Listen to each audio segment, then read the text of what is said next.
కేంద్ర సహాయ మంత్రి బండి సంజయ్ కొడుకు బండి భగీరథపై పోక్సో కేసు నమోదైన విషయం అందరికీ తెలిసిందే. అయితే ఈ కేసు విషయంలో నెక్స్ట్ ఏం జరగబోతుందనే చర్చ ఇప్పుడు రాజకీయ వర్గాల్లోనే కాదు, సామాన్య ప్రజలకు కూడా జరుగుతుంది. దీనికి కారణం లేకపోలేదు. పేటు బషీరాబాద్ పోలీసులు నిన్న మధ్యాహ్నమే బండి భగీరథకు నోటీసులు జారీ చేశారు. ఈరోజు మధ్యాహ్నం 2 గంటల లోపు పేటు బషీరాబాద్ పోలీస్ స్టేషన్లో విచారణకు రావాలంటూ కూడా ఆదేశాలు జారీ చేశారు. అయినప్పటికీ బండి భగీరథ పోలీసుల ఎదుట హాజరు కాలేదు. ఈ నేపథ్యంలో పోలీసుల నెక్స్ట్ స్టెప్ ఏంటి అనే చర్చ ఇప్పుడు జోరుగా మొదలైంది. ఎందుకంటే పోక్సో కేసు అనేది అంత చిన్న విషయం కాదు.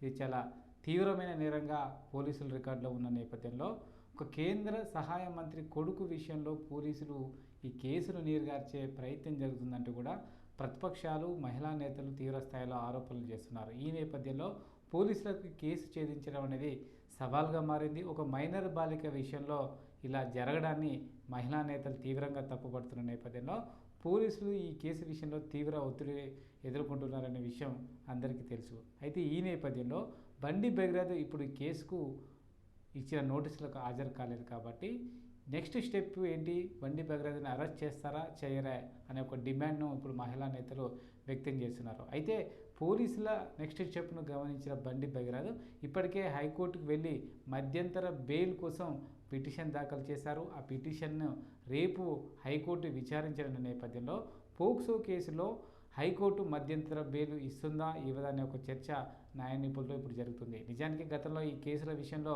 హైకోర్టు చాలా వరకు కూడా మధ్యంతర బెయిల్ ఎప్పుడు ఇవ్వలేదు. అయితే బండి భగీరథ కొన్ని టెక్నికల్ ఆధారాలు సేకరించి ఈ కేసుకు ఎవిడెన్స్గా చూపెట్టినట్టుగా తెలుస్తోంది. ఈ నేపథ్యంలో హైకోర్టు మధ్యంతర బెయిల్ భగీరథకి ఇస్తుందా లేదా అనేది చూడాలి. అయితే ఏది ఏమైనప్పటికీ రేపు హైకోర్టు ఎలాంటి నిర్ణయం తీసుకున్నా బండి భగీరథ మాత్రం పోలీసుల ఎదుట తప్పనిసరి పరిస్థితుల్లో హాజరు కావాల్సిన పరిస్థితి ఉంటుందనేది న్యాయ నిపుణుల అంచనా. ఎందుకంటే జాతీయ స్థాయిలో కేంద్ర సహాయ మంత్రి బండి సంజయ్ పైన తీవ్ర స్థాయిలో ఒత్తిడి ఉంది.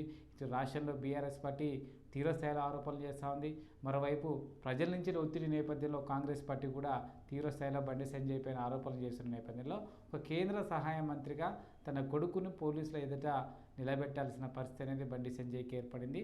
ఈ నేపథ్యంలో రేపు హైకోర్టు ఇచ్చే డెసిషన్ ఆధారంగా బండి సంజయ్ భవితవ్యం అనేది ఉండబోతుంది.